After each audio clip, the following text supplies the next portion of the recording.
Northern railway mains union विद्युत शाखा लखनऊ मंडल ने धरना दिया। लखनऊ में नॉर्दर्न रेलवे मेंस यूनियन विद्युत शाखा लखनऊ मंडल ने नॉर्दर्न रेलवे हजरतगंज में अपनी मांगों को लेकर धरना दिया, जिसमें वक्ताओं ने कहा कि अगर हमारी मांगें नहीं मानी गई तो और बड़े स्तर पर धरना प्रदर्शन किया जाएगा।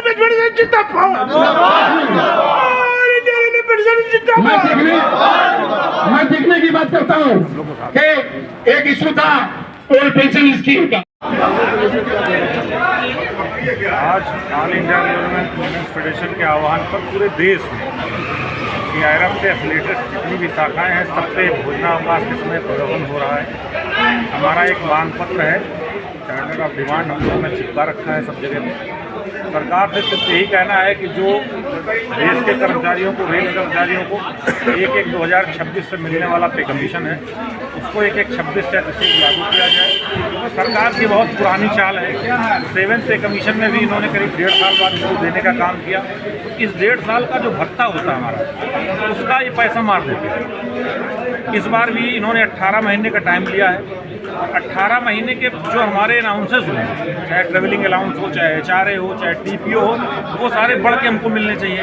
और सरकार जब से लागू करेगी तब से इसको देगी, इसका कोई एरियर हमको नहीं देगी। तो हम लोगों की डिमांड है कि इसको जल्दी से जल्दी किया जाए। 18 महीने कोई टाइमलाइन है तो 18 महीने नहीं, इसको 6 महीने में भी कर सकते हैं, 2 महीने में कर सकते हैं, लेकिन जितना जल्दी करना चाहिए। एक हमारी और प्रमुख डिमांड है कि 7वें पे कमीशन का जब गठन हुआ था तो उसमें बहुत क्लियर ये टर्म्स ऑफ कंडीशन सरकार ने किया था कि जब हमारी 50% महंगाई हो जाएगी तो उसको मूल वेतन में जोड़ देंगे।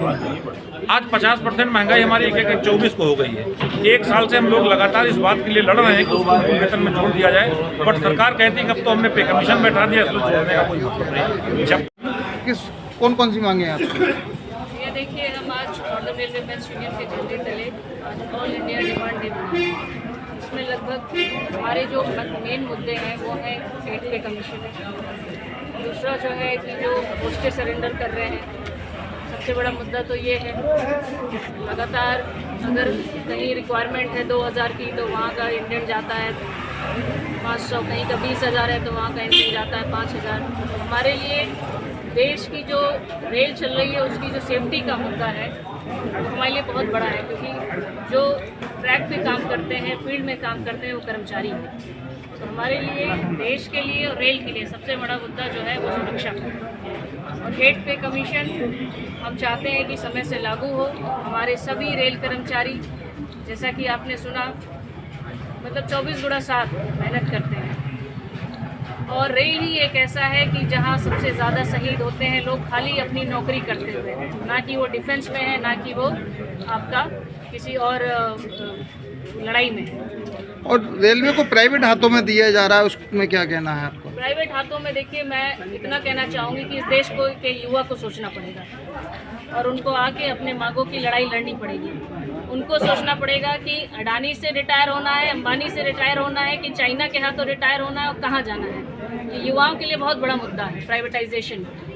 युवाओं को आके अपनी बात रखनी पड़ेगी और सड़क पर उतरना पड़ेगा। सरकार का जैसा रवैया है उसके लिए सड़क पर उतरना पड़ेगा। मैं प्रीति सिंह हूँ, सहायक महामंत्री नॉर्दर्न रेलवे मेंस यूनियन। लेकर आप आए? मैं SU शाह, मैं all India rail federation northern railway union का जनरल सेक्रेटरी हूँ और मैं आपके बीच हूँ। और इसी दफ्तर से मैंने एक लंबा समय बिता करके नौकरी की। साथियों, चूँकि मैंने, कहते हैं कि जिसने गरीबी देखी है वो गरीब का दर्द समझता है। हमने नौकरी की है, नौकरी करने के बाद अगर हम पेंशन ले रहे हैं तो मुझे पता है कि मैं नौकरी का क्या इम्पोर्टेंस थी और आज पेंशन की क्या इम्पोर्टेंस है। कि आज एक बच्चा जो नौकरी पा रहा है वो हमसे कहीं कम पेंशन पाएगा, मतलब तनख्वाह पा रहा है।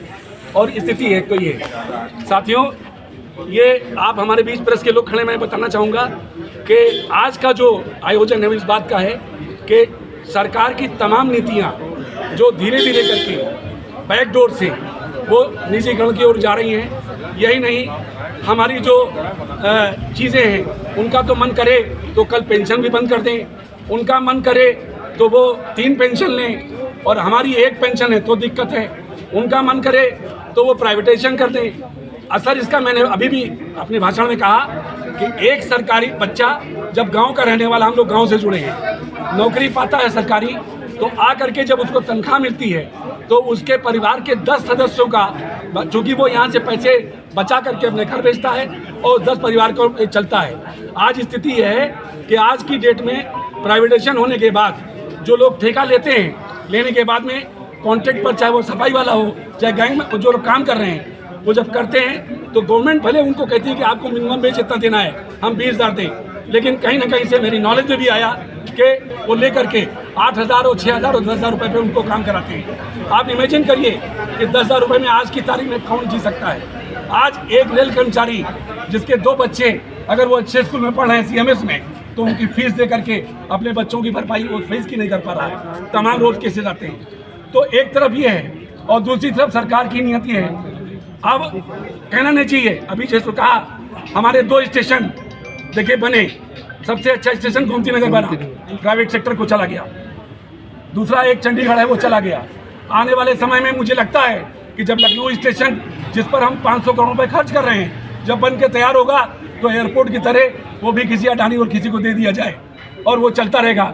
फिर क्या होगा कि एक जो एम्प्लाई जो अपने स्टेशन जाएगा उससे भी 100 रुपये और 200 रुपये खाली पार्किंग के चार्ज लिए जाएंगे, जो हो रहा है। तो इन सारी बातों को लेकर के हमने अभी कहा कि हमारे लोग 24/7 काम करते हैं, अपनी जान